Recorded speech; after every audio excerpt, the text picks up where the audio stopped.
Guten Tag. Wie kann ich Ihnen helfen? Guten Tag, ich bin neu hier an der Universität. Könnten Sie mir bitte sagen, wo das Sekretariat ist? Das Sekretariat befindet sich im zweiten Stock Zimmer direkt neben dem Aufzug. Vielen Dank. Ich muss auswiesen, wo ich meinen Stundenplan bekommen kann. Den Stundenplan können Sie entweder online auf dem Studentenportal sehen oder Sie können ihn im Sekretariat ausdrucken lassen.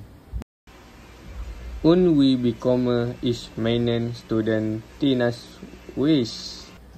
Den Studentennachweis bekommen Sie im Raum im Erdgeschoss. Bringen Sie bitte Ihren Ausweis und ein Postfoto mit. Alles klar.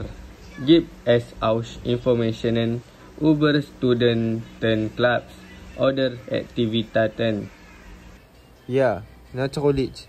Im Foyer gibt es ein schwarzes Brett mit allen Informationen zu während Studentenclubs und Kursen.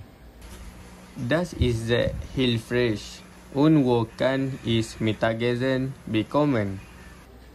Die Mensa ist gleich hinter dem Hauptgebäude.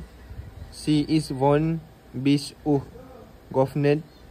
Das Essen ist günstig und gut. Das klingt gut. Ich freue mich darauf, alles zu entdecken.